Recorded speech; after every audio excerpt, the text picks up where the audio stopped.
Kaunist keskhommikut, head kuulajad ja vaatajad. Täna on stuudios Keskerakonna esimees Mihhail Kõlvart, Keskerakonna fraktsiooni esimees Lauri Laats. Lauri, palju õnne, sul oli äsja sünnipäev. Aitäh. Õnne läheb elus vaja. Ja täna me alustame, kuidas öelda, kurva sündmusega, aga võib-olla ka mitte. Lahkus Vatikanis Rooma paavst Franciscus ja see ei ole mitte ainult ususündmus, vaid see on tegelikult ka väga oluline poliitiline sündmus. Ja vaimsete juhtide küsimus Eestis on olnud pikka aega selline terav, et meil ei ole õigeid vaimseid liidreid, kelle järgi joonduda, vähemalt väljaspool poliitikas muidugi meil mõned on, aga ka klassikud on paljud lahkunud. Ja minul õnnestus paavstiga isiklikult kohtuda, ma arvan teil ka äkki. Mis emotsioonid, positiivsed emotsioonid tema Eesti visiidiga, temaga kohtumisega ja üldse tema elukäiguga teid nii-öelda saadavad?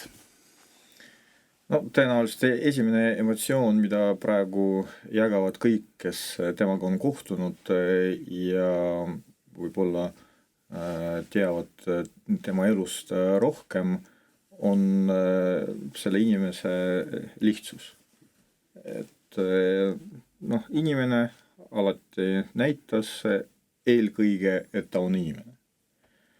No ja teadaolevalt paavst, võib-olla keegi ütleb, et tal oli nagu liberaalsem mõtteviis.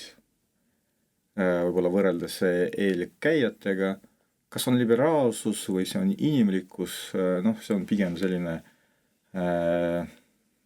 definitsioonide vaidlus. No ma arvan, ta oli halastavam, et Jeesus süüdistati ka liberaalsuses, et tuli ja lubas pühapäeval põllu pealt viljapäid noppida ja kõike muid asju. Kas see oli liberaalsus, võib-olla see oli halastus? Sõna inimlikkus või halastus mulle nagu meeldivad palju rohkem ja ma arvan, et antud kontekstis see on ka õige. Sa ütlesid alguses, et see ei ole ainult religioosse elu suur sündmus, see on ka poliitilise elu suur sündmus. Tegelikult me võime rääkida ka sellest, et see on ka tsivilisatsiooni suur sündmus. Sest kristlus on loonud vundamenti mitte ainult Euroopa kultuurile, vaid ka tegelikult terve maailma kultuurile. Vähemalt kui Euroopa kultuuri puhul see oli tõepoolest vundament, siis maailma kultuuri puhul see kindlasti oli oluline osa. Ja jutt ei ole ainult vaimsest kultuurist. Sellest võiks nagu pikalt rääkida, aga mul ei ole mingit kahtlust, et Euroopa kultuur on arenenud eelkõige kristlusele. Nüüd, aga me teame ka seda, et kirik alati osales ka poliitilises elus ja see mõju oli alati väga suur. Ja ma ei räägi isegi sellest, et kristluse, eelkõige katoliku kiriku ajaloos oli väga palju erinevaid lehekülge, sealhulgas ka selliseid tumedaid, vaid ma räägin pigem sellest, et meil täna peaks olema nagu arusaam, et ka kaasaegses maailmas religiooni, hinge elu mõju igapäevastele sündmustele on väga suur. Et meil võib meeldida või mitte meeldida religioon üldse, kristlus, usk, aga selle mõju on väga suur ühiskonnas. Ja loomulikult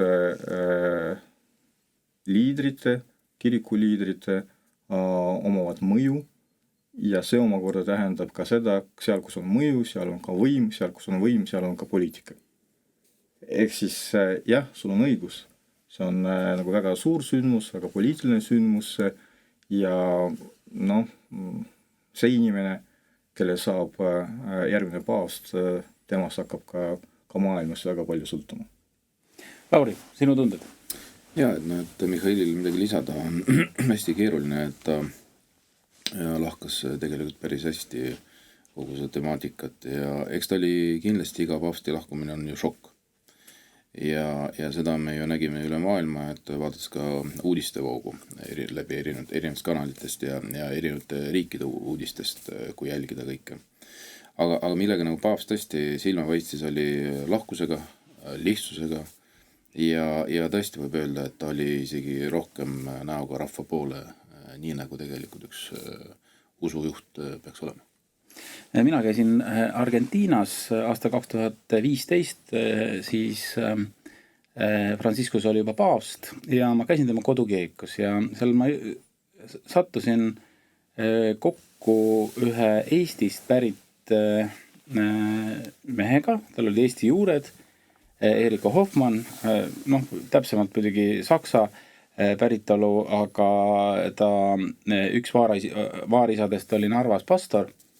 Ja siis ta rääkis seda, et paavst sõitis Argentiinas töötades preestrina trammiga tööle, käis palju palja jalu, mis oli nagu natukene selline teistmoodi ja presidendidega ta eriti läbi ei saanud. Presidendi loss asus samal väljakul, või asub praegugi, kus see kirik oli, mida ta teenis. Ja see põhjus oli see, et siis kui tema palus presidenti, et meil on siin vaesed, meil on siin probleemid, siis president kunagi aega ei leidnud, Kristiina Kirsner oli selle presidendi nimi ja siis kui ta paavstiks sai, siis president tahtis temaga väga kohtuda, aga siis ta selleks leidis, et see ei ole nagu mõistlik. Nii et ta tegelikult tegi päris palju poliitikat ka Argentiinas ja mis mulle väga meeldib võib-olla isiklikult ma korra hästi põgusalt paar lauset sain taga vahetada, kui ma minister olin ja ta Eestis käis, mulle tundus erakordselt selline selge silmavaate ja siira olemisega mees, aga ma arvan, et üks lugu, mis juhatab sisse võib-olla meie järgmise teema, tema puhul oli eriline. Et Ameerikas oli kogu aeg, Põhja-Ameerikas ma pean silmas, et kõik firmad alustasid kellegi garaažist. Et Steve Jobs, isegi ei pea ütlema Jobsid, aga ütleme tegelikult piltlikult öeldes tõesti, Bill Gatesid, kõik alustasid garaažist, aga äsja surnud paavst alustas baarist. Ei, ta ei alustanud, ta alustas ööklubi turvamehena. Nii et edaspidi kõik, kellel on soov saada paavstiks, alustage ööklubi turvamehena. Ma arvan, et see paneb teie karjäärile olulise aluse. Aga puhakuda rahus, jah. Üks nagu üldfilosoofiline mõte, et nagu ajalugu, et tsivilisatsiooni ajalugu näitab, et nii ongi, et suuremad liidrid tavaliselt kasvavad välja põllu pealt. Põlvelt. ma isegi ütleksin, et selleks, et isiksus kasvaks, selleks peab olema nagu teekond ja see teekond ei saa olla lihtne. See on mõnes mõttes ju ka kristluse filosoofia, et inimene elu käigus läbib kannatusi ja tänu sellele kasvab vaimses plaanis. Ja ka meie tavaelus on nii, et inimene, kelle selja taga on suur teekond, raske teekond, siis ta suudab leida tavaliselt rahu endaga. Talle ei ole vaja pidevalt ennast kehtestada ja just selline inimene suudab pakkuda rahu ka teistele. Täpselt nii. Ja igal juhul puhakuda rahus. Kristuses on selline oluline lähenemine, et tõeline võit saabub ikkagi lahkumisega, kui sa oled suutnud selle võidujooksu lõpuni joosta ja usu säilitada, need mõlemad. Ma usun, et Franciscuse puhul see nii oli, aga lähme siit samuti selliste keerukate teemade juurde. Me enne saadet natuke arutasime, et kuidas meile tundub praegu see pilt Ukrainas ja Ukraina sõjas ja seal ei olegi üldse midagi rõõmustavat ega lihtsat. Kõik lahendused, millest räägitakse, on väga vastuolulised. Kuidas siis tundub, kas need Ameerika poolt välja tilkunud, me ei saagi öelda, et kas need on tõesed väited või mitte, aga et nad on valmis tunnustama Krimmi Venemaa osana ja kõik see, kuidas see pilt teile praegu tundub? Ega pilt ei ole ilus, on ju, ja selge on see, et olukord on keeruline ja eks need infokillud, mis on kuskilt siit ja sealt välja tulnud, et kui tõsiselt nendesse peaks suhtuma, ma arvan, et päris tõsiselt.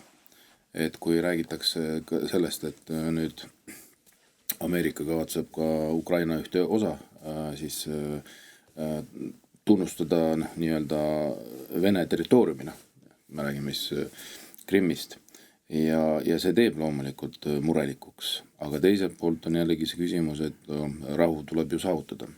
Inimesed tahavad rahu ja see teebki kogu selle asja nagu keeruliseks ja me näeme ju ka selgelt, et USA-l on majanduslik huvi maavarade osas, mille puhul ka ju käib päris suur kauplemine, ja teiselt poolt vaadatuna, et miks siis Venemaa üldse seda sõda alustas, tõenäoliselt üheks põhjuseks ikkagi oleme ausad, on ka maavara, mitte need inimesed.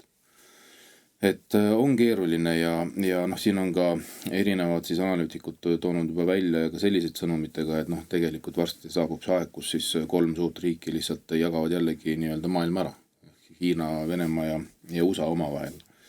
Et eks me seda jagamist oleme näinud erinevatel aegadel. Euroopa Liitu sai maininud, et Euroopa Liit läheb siis jagamisele nagu Jeesuse kuub. Euroopa Liit on jällegi tagaajaja, et kui sa vaatad, kes alustas kogu selle nii-öelda rahu läbirääkimiste jutuga oli USA, siis selgelt ju anti märku, et me teeme seda 24 tunniga ja Euroopale anname ka teada, kui see on tehtud. Ehk siis tegelikult näidati jällegi koht kätte, mille peale siis ikkagi Euroopa ei saa öelda, et võttis ennast kätte, aga vähemalt hakkas rohkem liigutama, mis teeb murelikuks. Tegelikult USA ju pani ka paika sellised oma strateegilised partnerid, kellega tahaks läbi rääkida ja Euroopa Liit ei ole strateegiline partner. On olemas üksikud riigid, suurriigid Euroopas, mis mängivad väga suurt rolli, aga ei nähta, et see nagu partner, kellega võiks nagu läbi rääkida või olla siis nii-öelda läbirääkimiste laua taga on siis Euroopa. Ja Kaja Kallas tehti nagu kohe maha. Et ega seal ei olnud küsimus, et teda maha tehti, ta tegi ise ennast maha kogu oma retoorika väljendustega, et näha oli, et lihtsalt seda suuremat poliitilist sellist väljal ei suuda see inimene nagu tegelikult välja mängida. Ja see on need probleemsed kohad kindlasti. Mihhail, kuidas sulle tundub läbirääkimiste seis või arutelude seis? Kas sul on pakkuda lahendus, et äkki sa oskad pakkuda ukrainlastele, ameeriklastele ja ka venelastele mingisuguse sellise lahenduse, mis võiks ka meile sobida? Mulle sobiks see lahendus, mida tõenäoliselt pakuks paavst välja. Ta ütleks, et rahu ja õiglus. Aga sellist nagu lahendust ei tule. Ja ma arvan, et võib-olla ongi oluline seda tunnistada ja sellest alustada. Siin tekkis küsimus, miks Euroopa Liit ei ole maailma liider. Et miks ka Euroopa Liit ei otsusta, mis saab nagu maailmaga. Aga eelkõige sellepärast, et selleks ei ole potentsiaali. Ja nüüd me tuleme nagu tagasi sinna, kus inimesed alati on olnud. Et otsustab see, kellel on jõud. Ja täna jõud, see on eelkõige tugev majandus ja tugev kaitsepotentsiaal.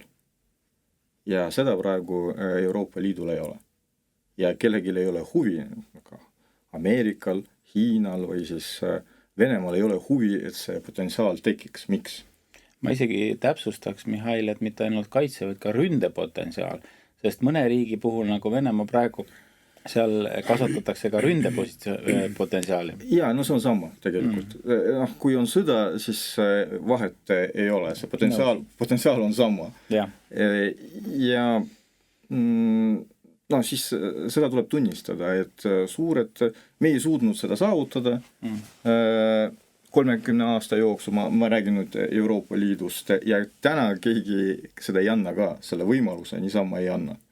Ja kus ma näen nagu suurema probleemi, et võib juhtuda nii, et varem või hiljem üks või teine riik Euroopa Liidus hakkab mõtlema selle peale, et aga minu huvid eelkõige.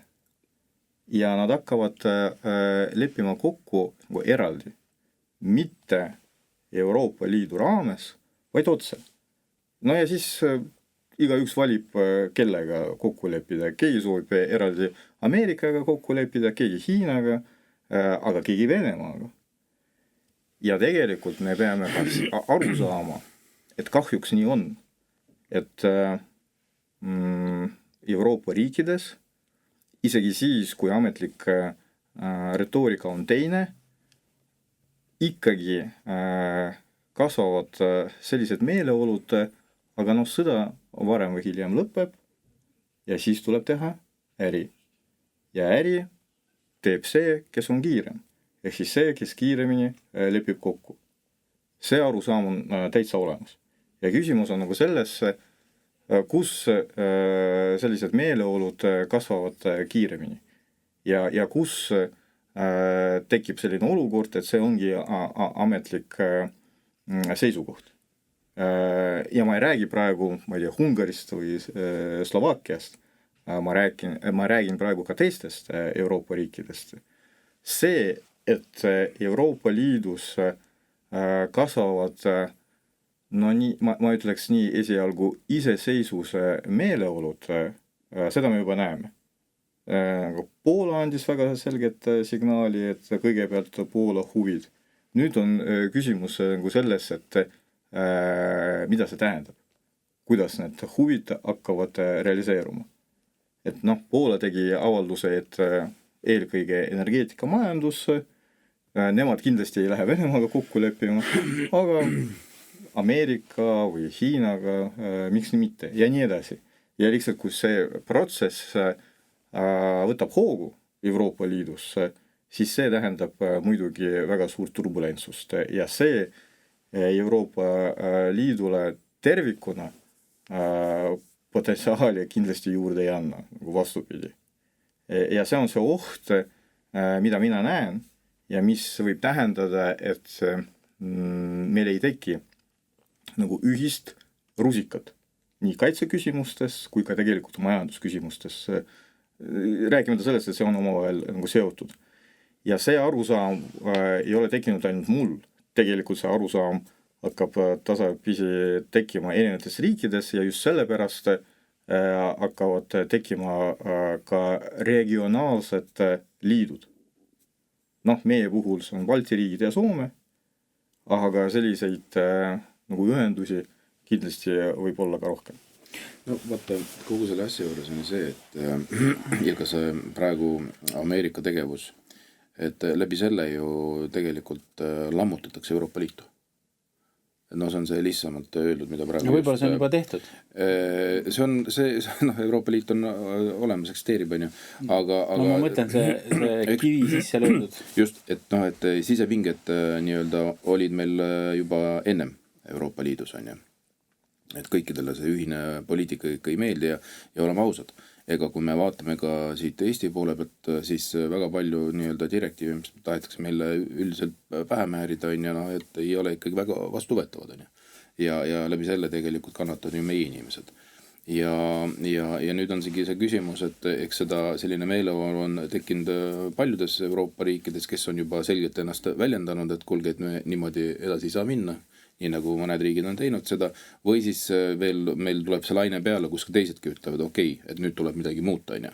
Aga lisaks sellele on ju tegelikult läbi selle nii-öelda uue olukorra, mis on tekkinud tänu siis uuele presidendile Ühendriikides, siis tema tegevusega veel lisanduvad pinged. Ehk siis ta on ju selgelt välja öelnud, et vähemalt käitun niimoodi, et ta räägib eraldi riikidega, kõikide nagu nii-öelda ka majandusliku poole pealt vaadata nagu majandusküsimustes on ja noh, ta andis selge signaali, et ta ei aktsepteeri sellist nagu suurt liitu nagu Euroopa Liit on ju.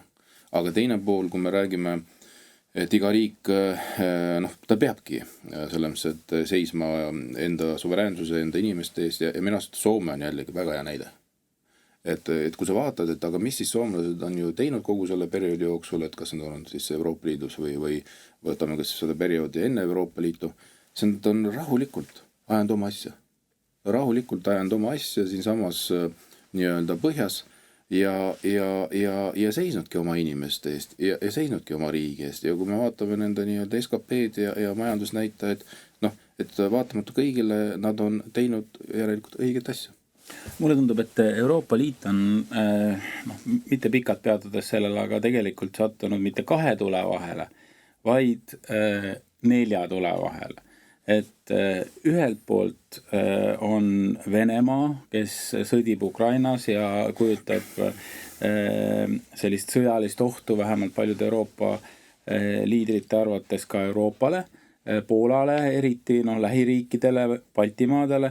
Teiselt poolt on Aafrika, kus on sisserändesurve meeletu, siis kolmandalt poolt on Ameerika Ühendriigid, kes kiusavad erinevate tollimaksude ja kõige muuga ja löövad kirvest nii-öelda erinevate riikide vahele, just sellega, millele sa, Lauri, viitasid.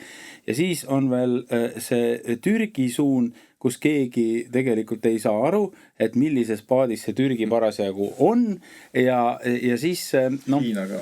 No just, ja Hiina nüüd natukene kaugemal seal veel, aga ja seal on veel see trikk, et osad Euroopa riigid, näiteks Saksamaa ja ka Prantsusmaa tahavad Aasiaga väga palju äri teha, eriti Hiinaga, kus saab odavat kaupa sisse tuua ja kõike muud ja samal ajal ei salli seda poliitilist kultuuri, mida seal viljeldakse. Tead, vaata, selle Türgiga on küll huvitav lugu, et kui me vaatame, mis Istanbulis toimub on ja praegu poliitilist olukorda ja kuidas siis üks opositsiooniliider panti põhimõtteliselt istuma ja meeleavaldused käivad ja meeleavaldused ei ole nagu väga sõbralikud, no oleme ausad on ju. Ja siis ja teine pilt, mis meil avanes Gruusias on ju ja kuidas siis Eesti praegune valitsus käitus Gruusia osas ja kuidas siis Eesti praegune valitsus käitus Türgi osas on ju. Noh, Türgi osas nad väga sõna ei võta. Et noh, selles ongi, et päris huvitav, et ikkagi, et kuidas sa nagu suhtud ühtemoodi, teistmoodi ja siis öeldakse, aga meil on mingisugune välispoliitika ka olemas. No, et ja kui sa vaatad nagu nii-öelda sinna nii Türki sisse kui ka Gruusias sisse, noh siis seal kindlasti on olemas sellised omad nüansid kogu selle asja juures on ju, et ma mäletan, et Margus Tsahkna ükskord sai päris pahaseks, kui ma ütlesin, et välispoliitika ei ole must ja valge, siis ta ütles, et on küll must ja valge. No ma veel kord ma veel kord ütlen, välispoliitika ei ole kunagi must ja valge ja alati iga nii-öelda sündmuse juures, ükskõik mis riigis see toimub, on omad nüansid ja on omad tagamad ja neid tuleb vaadelda hoopis teise pilgu kui praeguse nii-öelda valitsuse pilgu. Ja Mihhail, sa tahtsid Euroopa Liidu teemal midagi veel lisada? Ei, no ma siis jätkaks värvide teemal. No tegelikult nii on.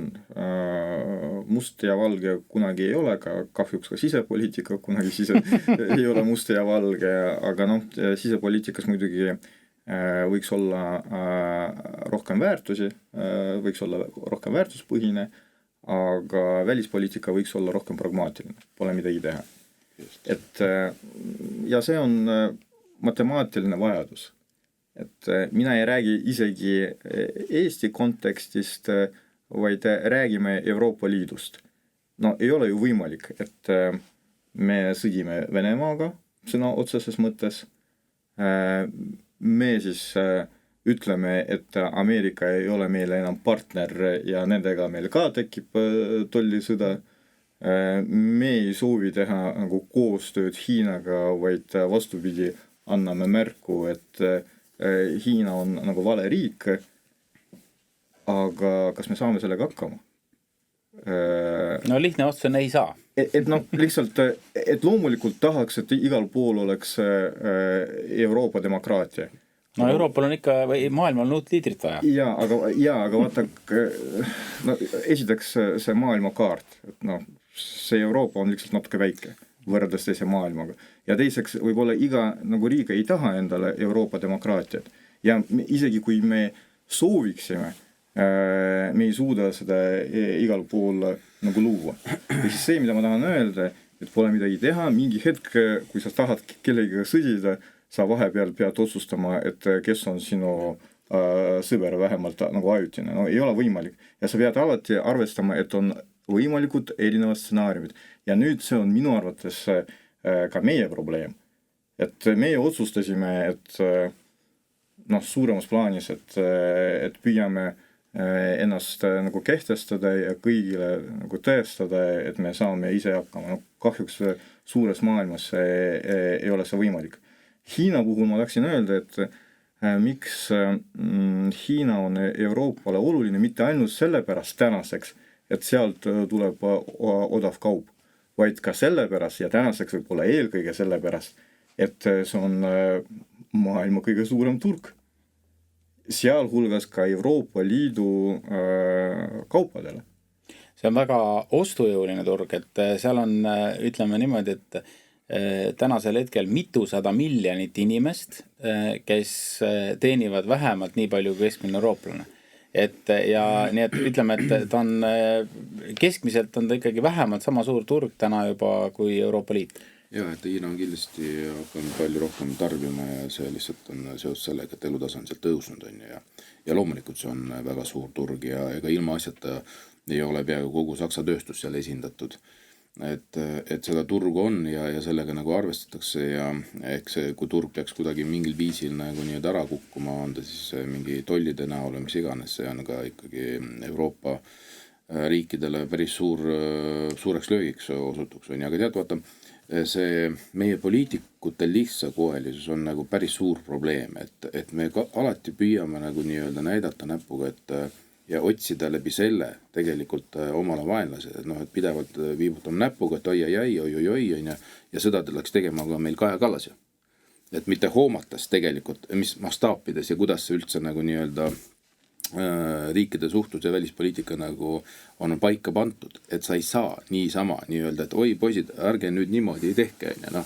Et see ei ole nagu see tase, mida tegelikult suures maailmapoliitikas peaks viljelema või tohiks viljeleda. Nii, me oleme usinasti saate täis rääkinud, aga Mihhail tahtis paar repliiki sellest, et jälle aktsiisid tõusevad ja Lauri saab vastata siis, et miks valitsusel ei ole fookust. 2 minutit. Jaa, täpselt nii.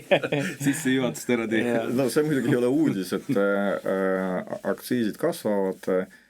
Lihtsalt mind alati paneb mõtlema, et kui praegune valitsus räägib, et majandus hakkab kasvama, elu läheb paremaks, aga kellest nad räägivad? Et aktsiisid tõusevad, see ei ole ainult aktsiiside teema. Koos aktsiisidega tõusevad ka hinnad ja sest kui elektri hind kasvab, kui diisli hind ja gaasi hind kasvavad, siis see loomulikult mõjutab ka hinnakasvu igas sektoris.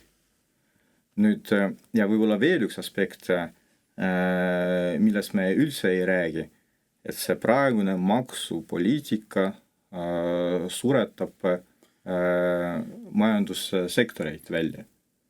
Et meil on peaaegu surnud logistikasektor, sest kütuse hinnad on sellised, et noh, Läti ja Leedu logistikafirmad suudavad pakkuda siin teenuseid odavama hinna eest ja see peaaegu tapab meie logistikaäri. Meil on peaaegu surnud nüüd asfaltitehaste äri, sest riik ei investeeri, aga asfaltitehaste taaskäivitamine on nii kallis, et mõnedele on lihtsam müüa või loobuda sellest ärist. Rääkimata sellest, et me loobume ja peaaegu loobusime põlevkivisektorist, et üks asi, kuidas kasvavad hinnad, teine asi, kuidas päriselt elavad meie inimesed, aga on olemas ka kolmas aspekt, et kuidas majanduskasv tuleb, kui meil tasapisi surevad terved ärisektorid välja. Nii, ja Lauri, ütle nüüd, kuidas siis seda kõike päästa, sa lubasid anda meile saate lõpuks valitsusele õige fookuse. Poliitikuna ma pean ütlema, et tuleb uus valitsus. No millal, ma tahaks teada, ma arvan, et kõik meie kuulajad neid väga-väga huvitaks, et räägi sellest lähemalt. No, praegu Eestis vaata keskmiselt 2 korda aastas tulevad uue valitsus. Vähemalt öeldakse, et tuleb. Ma kodanikuna tahaks ikka natuke rahulikumat elu, aga olgu. Ja ma arvan, et me lähiajal näeme kindlasti uut valitsust, et tõenäoliselt see toimub siis peale kohalikke valimisi. Aga nii-öelda kui tõsiselt rääkida siis, ja praegust olukorda, siis minu arust praegu selle uue koalitsiooniga, kus on siis Reformierakond Eesti 200 või siis Reformierakonna siis tütarettevõte, ega fookust rohkem ei olegi. Et minu arust valitsus on täiesti kuidagi ära kadunud ja ei ole mingi sellist sihti. Et mis oleks üks teema või 2 teemat, mis on pidevalt nii-öelda fookuses ja öeldakse, et näete, meil on selline eesmärk ja me lähme kogu aeg sellega edasi. Et eelkõige me peaksime rääkima praegu majandusest, energeetikast, aga kuidagi on kõik laiali valgunud ja tegelikult see praegune minu arust koalitsioon on veelgi hallim kui see eelmine. Ja kui me vaatame olukorda ka Riigikogus, siis ma olen rohkem märkanud, et Riigikogu saal on aina rohkem tühi. Ja kui sotsid olid koalitsioonis, siis nad vähemalt istusidki seal, aga nüüd neid üldse ei ole. Aga Ossinovski palk tõusis 9300 euroni, kõik inimesed Eestis rõõmustavad. Et siis arvad, et kui Ossinovski palk tõusis, ta kutsus kõik Riigikogu fraktsiooni kaaslased ka laua taha, et teeme väikse pidu oli ju. Selge. Jah, aga eks siin nende tõsiste teemade juures tuleb ka nalja ka teha, aga tegelikult on ikkagi väga tõsine ja see tunne, mis mul oli juba mõnda aega tagasi, et me vajame erakorralisi valimisi, see ei ole kuskile kadunud. Ja minu arust need aina rohkem ja rohkem nähes, mis teeb valitsus või mida valitsus ei tee. Või siis Riigikogu liikmete suhtumine, kus lihtsalt ei osaleta istungitel. See aina kinnitab minu sisetunnet, et me hirmsasti vajame erakorralisi valimisi. Sotsidest rääkides see lugu, mida Lauri on meile rääkinud, et kuidas sotsid mitu kuud rääkisid sellest, et on vaja toidukaubade käibemaksu alandada. Ja siis, kui Keskerakond tuli korduvalt selle eelnõuga välja, et nad parimul juhul ei hääletanud üldse või hääletasid vastu, aga nad siis olid koalitsioonis. Nüüd, kui järjekordselt Keskerakond tuli selle eelnõuga välja ja sotsid on nüüd opositsioonis, et isegi formaalselt võiks tulla ja toetada. Ikka ei olnud. Lihtsalt selleks, et pärast saaks öelda, et me ikkagi toetame seda, isegi siis nad ei tulnud ja ei toetanud seda. Ja ma olen kindel, aga peale seda nad jälle hakkavad rääkima sellest, kuidas nad on seda meelt ja selle poolt. No mina oleks ka väga õnnetu, kui mind valitsusest välja visatakse kogu erakonnaga. Ma arvan, et vaimseks taastumiseks läheb päris pikk aeg. Sa ka ei käiks nagu siis Riigikogus. Ma ei tea, mis ma teeks, nutaks patja. Aga selle väikese teadmisega me täna lõpetame. Stuudios olid Keskerakonna esimees Mihhail Kõlvart ja Riigikogu Keskerakonna fraktsiooni esimees Lauri Laats ja täna meil kirjade rubriiki ei olnud, aga kõigile, kes on meile kirjutanud, nendele me lähi saadetes teeme taas ühe väikse kirjakasti. Nii et kaunist keskhommikut kõigile!